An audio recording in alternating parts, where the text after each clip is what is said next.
कितने नेत्र हैं? एक नेत्र ये जिससे आप अपनी अच्छाई देखते हो, मैंने जो करा बहुत अच्छा करा, मेरे बराबर कोई नहीं कर सकता। दूसरा नेत्र ये जिससे आप अपने परिवार की अच्छाई देखते हो, मेरे बच्चों ने जो करा बहुत अच्छा करा, मेरे घर के लोगों ने जो करा बहुत अच्छा करा। और तीसरा नेत्र यहाँ होता है जिससे हर व्यक्ति, हर एक व्यक्ति की बुराई ढूंढता रहता है, वो तीसरा नेत्र है।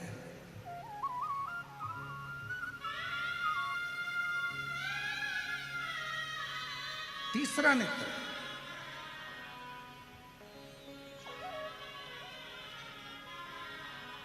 हर एक व्यक्ति की बुराई ढूंढ रहा है।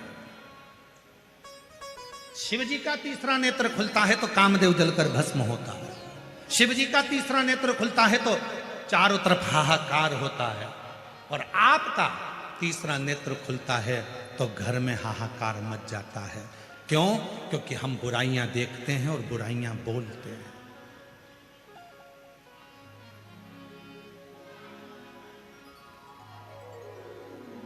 आप सबको खुशी होना चाहिए कि भारत की भूमि पर छत्तीसगढ़ में एक गांव ऐसा है जहां निंदा करने पर 5,000 रुपए का जुर्माना है।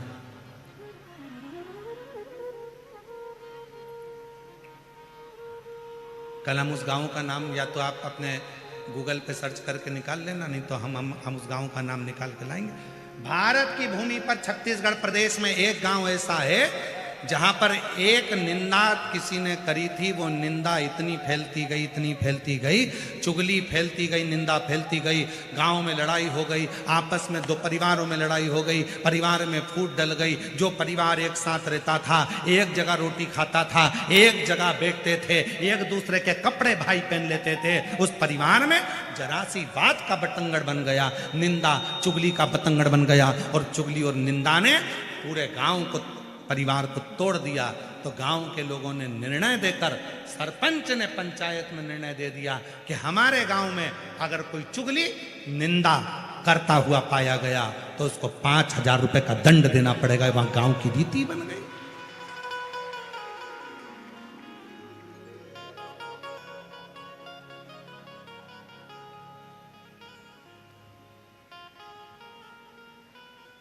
एक छोटी सी भूल, एक छोटी सी निंदा, एक छोटी सी अपशब्द,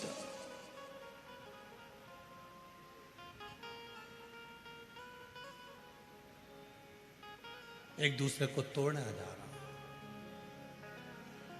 एक दूसरे को बर्बाद किया जा रहा। तो 3 नेत्र हैं भगवान शिव जी के। तो हमारे और आपके भी 3 नेत्र हैं। अच्छाई देखिए, अपने में भी अच्छाई देखिए, परिवार में भी अच्छाई देखिए, और तीसरा नेत्र खुलने मत दीजिए जिससे हम दूसरे की बुराई देखें। ये तीसरा नेत्र खुलने मत दो, हम दूसरे की बुराई नहीं देखेंगे। बहुत बढ़िया, क्या जोरदार कार्यक्रम हो रहा है, बहुत सुंदर, खूब आनंद हो रहा है। इतने विशाल विशाल पंडाल लगाए गए हैं, भक्त भरे पड़े हुए हैं, कितनी दूर दूर से लोग पैदल चलकर आ रहे हैं, खूब आनंद से कथा का रस तत्व ग्रहण कर रहे हैं, बाबा से अपने मन की बात कर रहे हैं। अच्छा ही देखो, अच्छा, श्रेष्ठ।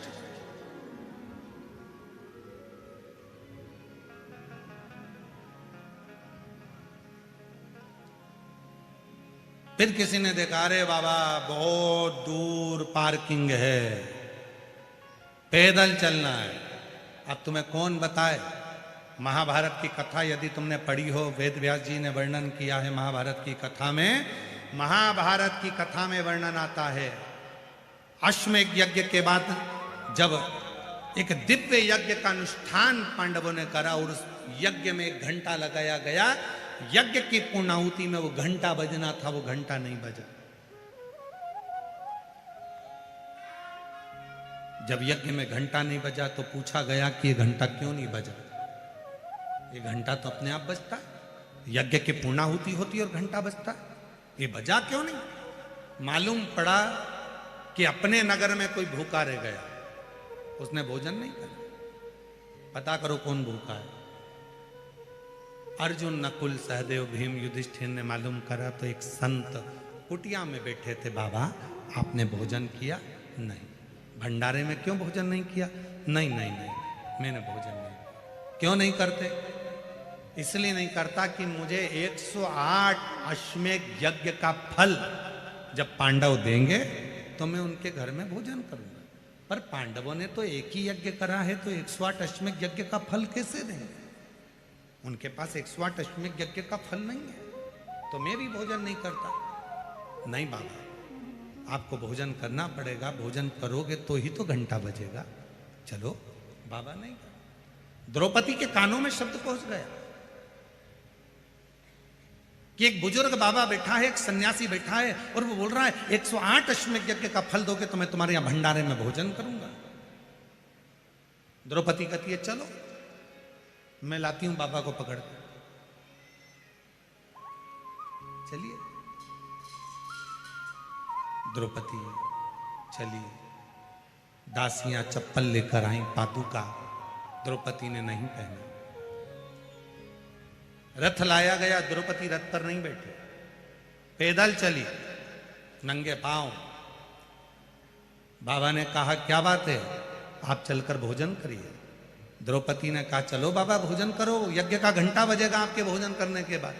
बाबा ने कहा मुझे 108 अश्वमेध यज्ञ का पुण्य चाहिए, अब भी दो तो चलता हूं। द्रौपदी ने हाथ में जल लिया, मैं द्रौपदी पांडवों की धर्म पत्नी 108 अश्वमेध यज्ञ का पुण्य फल तुमको देती हूं। बाबा ने कहा कि द्रौपदी तेरे पति ने एक यज्ञ करा, तूने 108 कब कर लिया?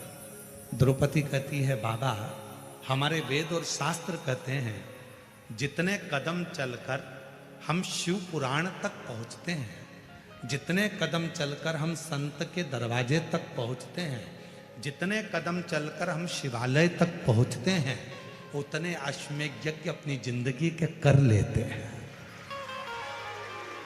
उतने अश्वमेध यज्ञ कर।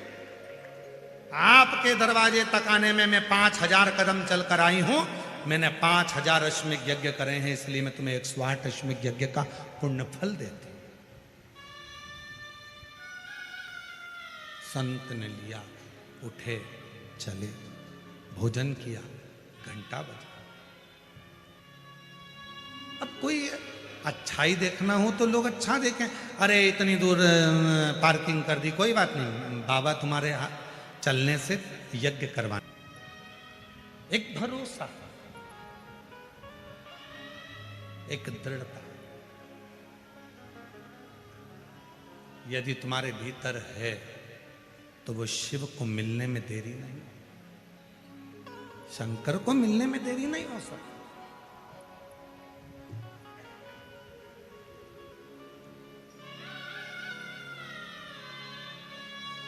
और मेरा निवेदन है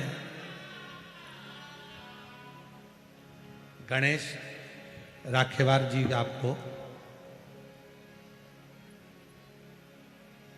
सही बताएं ना, आपको तो कैंसर से भी बड़ी बीमारी है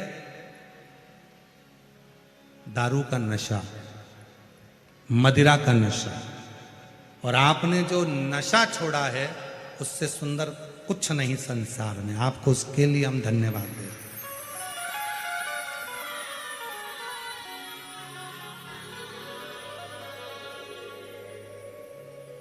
घर में एक पिता यदि नशा करता है, एक पिता यदि दारू का नशा करता है, मदिरा का नशा करता है, और छोटे छोटे बच्चे जो स्कूल जाते हैं उन बच्चों पर कितना असर पड़ता है। लोग उसको बेवड़े का बच्चा कहते हैं, तेरा बाप बेवड़ा है, तेरा पिता दारू पीता है, नाली में गटर में पड़ा होता है।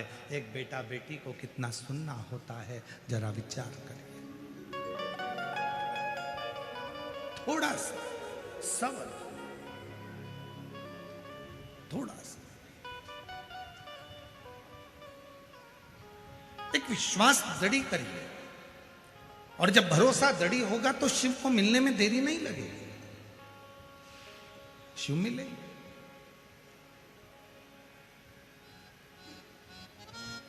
भगवान शंकर को पाने का सबसे सुंदर तरीका है आपकी नम्रता, आपका व्यवहार की नम्रता, परिवार में एकता, और परिवार में जिस परिवार में आप रह रहे हो उसकी मिठास।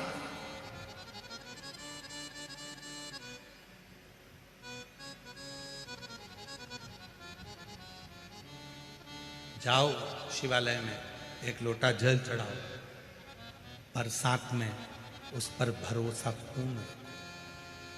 सुंदर प्रसंग चल रहा है शिव जी का, उस प्रसंग में वर्णन आता है, बाबा के प्रसंग में वर्णन आता है। मासिला मनीश्वर महादेव मंदिर तमिलनाडु का वर्णन कर रहा है। एक संत, एक साधु, एक सन्यासी, तपस्वी, साधक, उपासक, वो बाल मुनि केवल 12 बच्चों को पढ़ाते और बच्चों से एक ही बात कहते कि तुम मेरे पास विद्या अध्ययन करो, पढ़ो लिखो, मना नहीं है, मैं तुम्हें सारे वेदों पुराणों का शास्त्र का अध्ययन कराऊंगा, पर निवेदन है कि तुम किसी शिव भक्त की निंदा मत करना, तुम किसी शिव भक्त को अपशब्द मत कहना, तुम किसी शिव भक्त को आड़ा टेढ़ा मत कहना, तुम किसी शिव भक्त के ऊपर आक्षेप मत करना, वो तुम्हें भोगना पड़ेगा, तुम्हें भुगतना, कोई दूसरा नहीं भोगेगा, भोगना तुम्हें।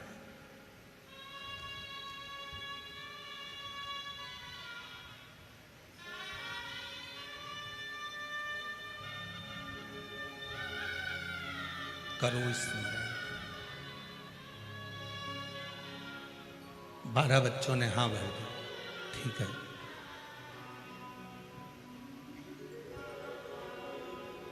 हम किसी शिव भक्तों की निंदा नहीं करेंगे,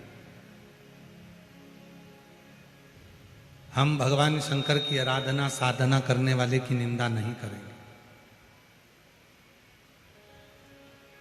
कभी निंदा नहीं।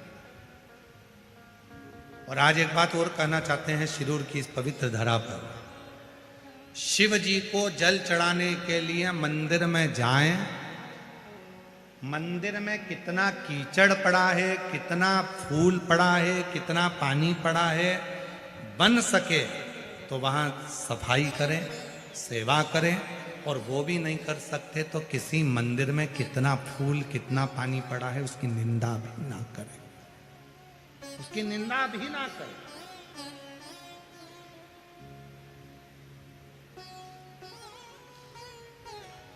बन सके तो अच्छा। फिर वही बात होगी, 3 नेत्र में एक नेत्र को बंद रहने दो, हमें बुरा नहीं देखना, हमें बुरा नहीं बोलना, हमें बुरा नहीं सोचना, हमारी बुद्धि से सब अच्छा देखिए, सब अच्छा।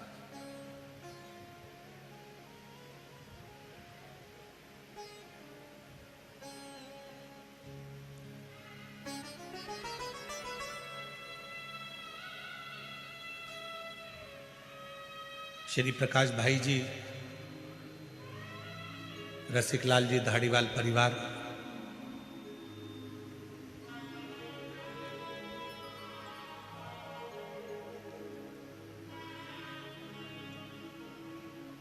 जब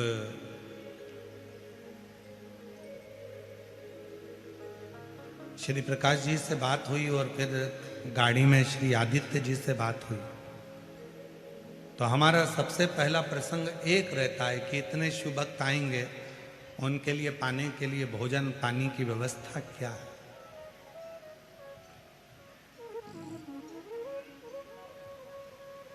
श्री आदित्य जी ने गाड़ी में कहा कि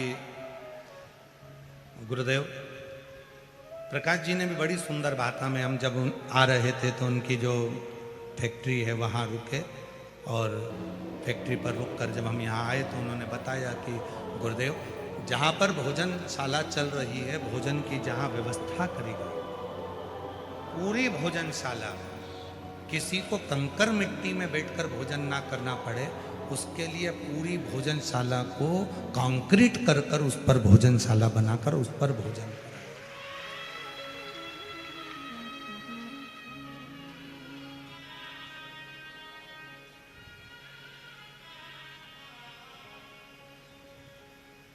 और आज मुझे ये देखकर इतना खुशी हो रही है, इतना प्रसन्नता है, इतनी प्रसन्नता है। हमारी जो लिस्ट बनती है कि किस किस जगह पर भोजन व्यवस्था में भक्तों को, ये पत्र जो आते हैं ना, ये पत्र तो आपके आ जाएंगे, परंतु इसके बाद के पत्र जो अन्य जगह कथाओं में आते हैं तो यहाँ के पत्र पहुँचते हैं। हम लोग गए थे, हमने कथा सुनी थी शिरूर में, हमने ऐसी कथा सुनी थी, वहाँ ऐसी व्यवस्था थी, उसको सुनकर पढ़कर बड़ी खुशी होती। सारे भक्तों का और कितनी साधुता दूं मैं प्रकाश जी धारीवाल जी आपको, बहुत बहुत साधुवाद। कहाँ है प्रकाश जी, कहाँ गए? कहीं बैठे हैं, कहाँ है? अच्छा कहीं गए हैं बाहर। तो मैं उनको कितना साधुवाद दूं धारीवाल परिवार को। एक बार जोरदार ताली बजाकर उनके लिए साधुवाद दीजिए। साधुता, कितनी साधुता दूं मैं आपको। जैसा किसी की शादी में भोजन बनता है, किसी के यहाँ रिसेप्शन में भोजन बनता है, शादी की सालगिरह में भोजन बनता है, ऐसी भोजन की व्यवस्था धारीवाल परिवार ने करी। एक बार जोरदार ताली बजाकर स्वागत है। इतनी भोजन की व्यवस्था ये लाखों शिव भक्तों के लिए उन्होंने निरंतर। और ये संस्कार आपके पिताजी के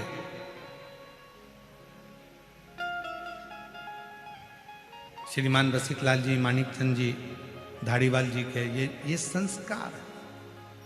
उनका भी एक नियम था कि जब तक वो किसी को भोजन नहीं करा देते थे तब तक वो भोजन ग्रहण नहीं करते। और वही संस्कार आज आपके अंदर देखने को मिल रहा है। तो ये एक उज्ज्वलता का भाव, उज्ज्वलता का, ये शिव कृपा।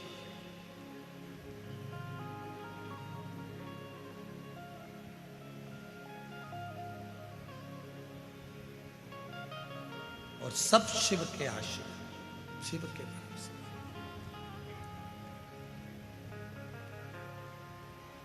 महाराज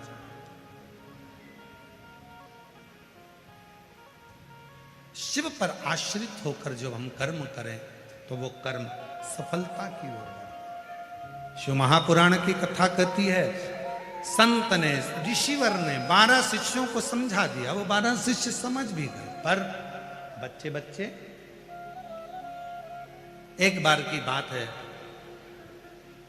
संविदा लेने के लिए, लकड़ी लेने के लिए गए, और लकड़ी लेने के लिए जब चले तो बीच में एक शिव का परम भक्त बैठकर शंकर की एकांतेश्वर महादेव की साधना कर रहा था। एकांतेश्वर।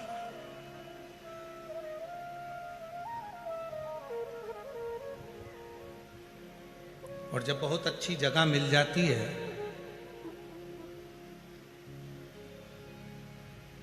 बहुत अच्छी जगह जब मिल जाए, एकांतवास मिल जाए, एकांत स्थान मिल जाए, तो वहां बैठकर जब आप भगवान शिव को याद करो किसी वृक्ष के नीचे बैठकर, तो वो एकांतेश्वर महादेव की स्मरण करो। और हमने पहले भी कहा, आज फिर कहते हैं, यदि थायराइड जैसी बीमारी है, लीवर किडनी काम करना बंद कर दिया है, या आपके शरीर में, हाथ में, पांव में कंपन बना रहता है, थोड़ा थोड़ा हाथ पांव हिलता रहता है, थोड़ा थोड़ा हाथ, कोई काम करते हैं तो थर थर थर थर हाथ हल्का सा कांपता रहता है, तो हमने पहले भी कहा, आज फिर कहते हैं, जो दूब आती है ना, गणेश जी को क्या बोलते हो यहाँ पर? जम के बोलो। दूबा बोलते हैं, दुर्ब बोलते हैं। दुर्बा जो आती है, 5 दुर्बा प्रदोष के दिन एकांतेश्वर महादेव के नाम से भगवान शंकर के मंदिर में चढ़ाइए। शिवलिंग पे चढ़ाकर उस दुर्बा को उठाकर अशोक सुंदरी वाली जगह पर चढ़ाइए, और अशोक सुंदरी वाली जगह दुर्बा को उठाकर वही 5 दुर्बा को नंदी के पास लेकर आइए, और नंदी के पास रखने के बाद उसी 5 दुर्बा को दिन भर में एक एक कर कर वो दुर्बा को प्रदोष के दिन रात्रि से पहले पहले उस दुर्बा को धीरे धीरे कर कर खाना प्रारंभ कर दीजिए। डॉक्टर का इलाज भी करवाते रहो, जांचें भी करवाते रहो, दवाई भी खाते रहो, और साथ में उस दुर्बा का प्रयोग करना प्रारंभ कर दो, तो धीरे धीरे हाथ में, पैर में जो कंपन होता है, वो कंपन अपने आप मिटना प्रारंभ हो जाएगा। लीवर, किडनी, थायराइड जैसी बीमारियां धीरे धीरे ठीक होना प्रारंभ हो जाएगी, किडनी काम करना प्रारंभ कर जाएगी। वो दुर्बा में इतना असर है। कौन से महादेव? जम के बोलो जरा। एकांतेश्वर महादेव।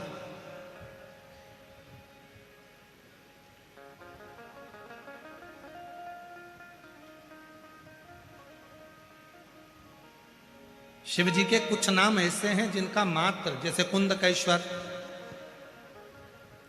आप सबको मालूम है ना कुंदकेश्वर का नाम कब लेना चाहिए? जब दवाई असर ना कर रही है, गोलियां खा रहे हैं, डॉक्टर को दिखाना है, एक डॉक्टर बदला, दूसरा डॉक्टर बदला, तीसरा डॉक्टर बदला, फिर भी दवाई असर ना करे तो कुंदकेश्वर महादेव का नाम। डॉक्टर को दिखाते रहो, गोलियां खाओ, दवाइयां खाओ, जांच कराओ, क्योंकि डॉक्टर शिव का रूप है, पर उसके साथ में जो दवाई डॉक्टर दे रहा है और वो शरीर में ना लगे तो कुंदकेश्वर महादेव का नाम, उसको फिर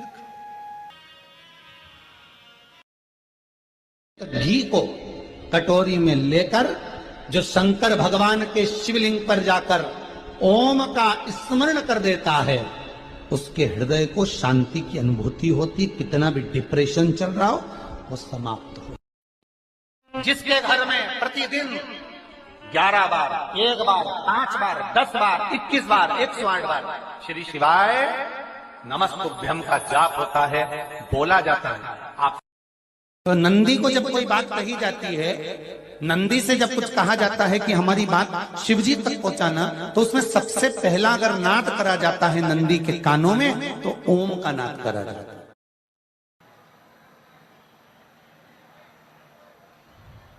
बाबा देव अधिदेव महादेव की कृपा से त्रिवेणी के इस पवित्र संगम तीर्थ में, प्रयागराज की पवित्र भूमि पर भगवान शिव की कृपा से